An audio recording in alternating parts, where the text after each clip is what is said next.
Welcome back to my channel. In today's video, we're diving deep into one of the most jaw-dropping political and financial stories of recent times. Donald Trump like a king in Saudi Arabia, the $3.2 trillion deal. This isn't just about a handshake or a fancy photo op, it's about power, influence, and massive money. We'll unpack how the deal was structured, who benefited, and what it means for global geopolitics. Stay tuned because some of these revelations sound like they came from a blockbuster, but they're very real. 1. Setting the stage. Trump meets Saudi Arabia. Donald Trump's ties to Saudi Arabia date back decades, long before he ever ran for president. Trump Tower's penthouse was visited by Saudi investors in the early 2000s. During his presidency, 3 visits, an arms deal worth over $100 billion, and a rumored Saudi Arabia growth fund were all part of the diplomatic dance. But what nobody expected was the explosive $3.2 trillion package that emerged after he left office. Within months of the 2020 election, Trump and his team were reportedly in discussions with Saudi officials, not just about investments, but about infrastructure megaprojects, gigacities, renewable energy, military tech collaborations, and more. Sources suggest that these initiatives were framed as mutually beneficial. Saudi Vision 2030 needed global star power and business connections, and Trump's brand and influence offered just that. Then the bombshell: multiple Saudi sovereign wealth fund announcements, letters of intent, and undisclosed memoranda valued at $3.2 trillion, spread across infrastructure, entertainment, and defense. No single Saudi fund that size exists, yet somehow the number was repeated by White House insiders and Trump's camp as gospel. Suddenly the world was abuzz. Had Trump pulled off the biggest deal in history, or was it all smoke, mirrors, and maybe a little audacity? To understand how this unfolded, we need to peel back the layers on who stood to gain, what the deal truly included, and the geopolitical chess game underneath it all. Behind every headline was a mix of flashy PR, private entities, and shadow agreements. Let's break it down. Trump's first official visit as president to Saudi Arabia in 2017 was not just a formality, it was a spectacle. He was greeted with sword dances, glowing orbs, and a royal treatment usually reserved for monarchs. Billions in defense contracts were signed, but more importantly, relationships were cemented. Trump understood one thing: symbolism matters. And in a region built on legacy, wealth, and influence, showing up like a king sent a very deliberate message. He wasn't just doing business, he was playing power politics. After leaving office, Trump continued cultivating those relationships. With Jared Kushner's close ties to Crown Prince Mohammed bin Salman and a post-presidency power vacuum in Washington, Trump used his brand to re-enter the conversation not as a politician, but as a businessman and dealmaker. His presence in these Saudi-led investment talks wasn't just tolerated, it was welcomed. In the eyes of some in Riyadh, Trump was more predictable, transactional, and useful than his successors.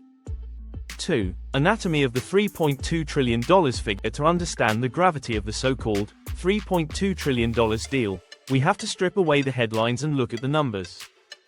Because here's the truth: no single check for $3.2 trillion was ever signed.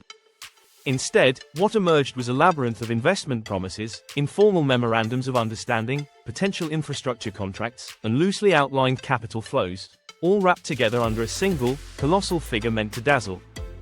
And it did. The Saudi Public Investment Fund, PIF, with assets estimated at over $700 billion, became the engine for this narrative. It was involved in almost every conversation. From renewable energy parks to AI-powered urban projects, the fund was suddenly tied to ventures associated with Trump-linked firms, developers, consultants, and former White House insiders. Add in a swirl of US private equity players, Silicon Valley startups seeking oil-rich backers, and speculative media projects, and you begin to see how a fantasy-level number like $3.2 trillion gained momentum. One core chunk of the package centered on NEOM, Saudi Arabia's $500 billion megacity. Trump-affiliated architects and consulting firms were rumored to be negotiating roles in design and security systems. Then there was the Red Sea Project, a luxury tourism initiative reportedly eyed by Trump-linked hotel developers. Add billions in infrastructure financing, with possible support from US-based firms formerly aligned with the Trump administration, and the blueprint started to look like a new global alliance in business attire. Another major slice of this valuation came from joint energy and defense manufacturing. Instead of the traditional export-import model, the Saudis were exploring local production partnerships, with Trump-aligned defense contractors positioning themselves to cash in. From unmanned aerial vehicles, UAVs, to missile defense systems, some projections put this tranche at over $250 billion across a decade. The final, and most speculative, part was tied to media, entertainment, and private equity pipelines. Trump Media and Technology Group was floated as a potential partner in Saudi-sponsored digital platforms. There were whispers of funding for new conservative networks, film studios, even mega sports events in Riyadh tied to Trump-era branding. And let's not forget the Live Golf League, funded by Saudi PIF, where Trump's properties served as key venues, contributing to the perception that this wasn't just a business arrangement, but a multi-front loyalty pact. Whether or not the $3.2 trillion figure was ever realistic almost didn't matter. The symbolism did. For Trump and his circle, it painted a picture of him still commanding global business relevance. For the Saudis, it showed that even after his presidency, Trump remained a valuable partner, one capable of reshaping global narratives. 3. The power play. Vision 2030 meets MAGA diplomacy. Saudi Arabia's Vision 2030 isn't just a plan, it's a radical reimagining of the kingdom's future. Spearheaded by Crown Prince Mohammed bin Salman, MBS, it aims to reduce Saudi Arabia's dependence on oil by transforming the economy into a global powerhouse of innovation, tourism, and tech. But to accomplish that, MBS knew he needed not just capital, but credibility. That's where Trump came in. Trump's image as a bold, unapologetic businessman turned president appealed to MBS, who also styles himself as a reformer willing to disrupt traditional institutions. The two men shared more than a photo op, they shared a transactional worldview.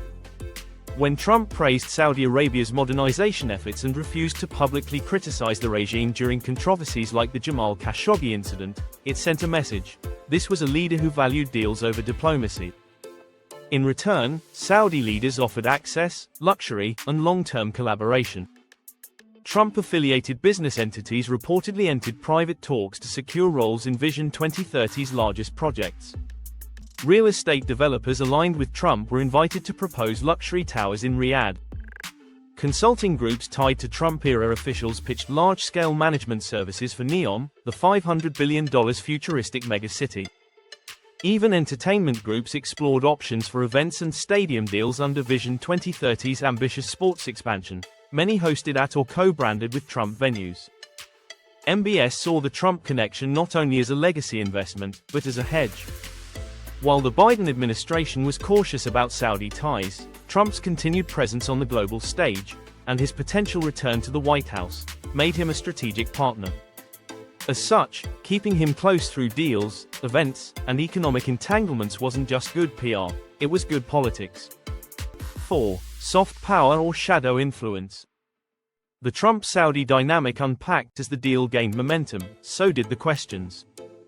Was this just business, or was Trump building a new kind of power structure, outside traditional politics, but just as influential?